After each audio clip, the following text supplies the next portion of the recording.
નમસ્કાર મિત્રો, શું તમે જાણો છો કે તમારી નોકરી, પગાર અને રજાઓના નિયમોમાં ખૂબ મોટો ફેરફાર થઈ ગયો છે? હવે માત્ર 1 વર્ષની નોકરીમાં જ તમને ગ્રેજ્યુઇટી મળશે. આજે આપણે વાત કરવાના છે કે ભારત સરકાર દ્વારા લાગુ કરવામાં આવેલા 4 નવા રોજગાર નિયમો વિશે, જેની સીધી અસર ગુજરાતના લાખો કર્મચારીઓ પર પડશે. જો તમે પગારદાર કર્મચારી છો, ફેક્ટરીમાં કામ કરો છો કે પછી ગીગ વર્કર છો, જેમ કે ઝોમેટો, સ્વિગી અને ઓલા ડ્રાઈવર છો, તો આ નિયમો તમારા માટે વરદાન રૂપે સાબિત થઈ શકે છે. તો ચાલો આપણે જાણીએ આ 4 મોટા ફેરફારો તમારા માટે શું નવું લઈને આવ્યા છે. નંબર 1માં વાત કરીએ તો ગ્રેજ્યુઇટી અને સામાજિક સુરક્ષા. સૌથી મોટો અને મહત્વનો ફેરફાર છે કે અત્યાર સુધી તમને ગ્રેજ્યુઇટી 5 વર્ષની નોકરી પૂરી કર્યા પછી જ મળતી હતી. પણ હવે નવા નિયમ મુજબ માત્ર 1 વર્ષની કાયમી સેવા પછી પણ કર્મચારીને ગ્રેજ્યુઇટી મળવાપાત્ર થશે. આ સુધારો ખાસ કરીને એક નિશ્ચિત સમયગાળાના કરાર પર કામ કરતા કર્મચારીઓ માટે ઉત્તમ છે. જેમનો કરાર ભલે ગમે ત્યારે સમાપ્ત થાય, તેમને હવે 1 વર્ષ પછી ગ્રેજ્યુઇટીનો લાભ મળશે.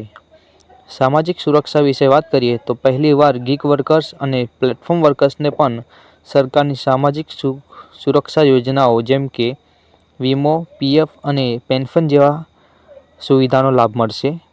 આનાથી કરોડો કર્મચારીઓ સુરક્ષાના દાયરામાં આવી ગયા છે. નંબર 2માં વાત કરીએ તો કામના કલાકો અને રજાઓ વિશે. નવા નિયમોમાં કામના કલાકો અને ઓવરટાઇમ અંગે પણ મોટા ફેરફારો થયા છે. જો કે અઠવાડિયામાં 48 કલાકનો નિયમ યથાવત છે, પણ તેમાં ઘણી બધી છૂટછાટ મળી છે. કંપનીઓ હવે તમને સપ્તાહમાં 4 દિવસ કામ કરીને 3 દિવસની પગાર સાથેની રજા આપવાનો વિકલ્પ આપી શકે છે. આનાથી વર્ક લાઈફ બેલેન્સ સુધરશે.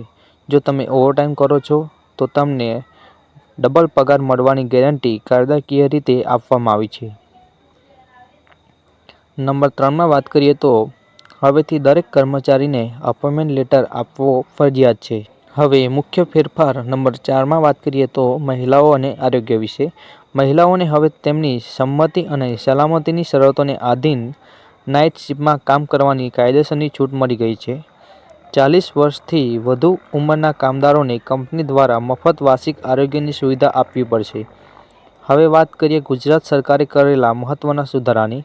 ગુજરાત સરકારે કારખાના જેવા એકમોમાં સુધારા કર્યા છે, જે ઔદ્યોગિક ક્ષેત્ર માટે અગત્યના છે.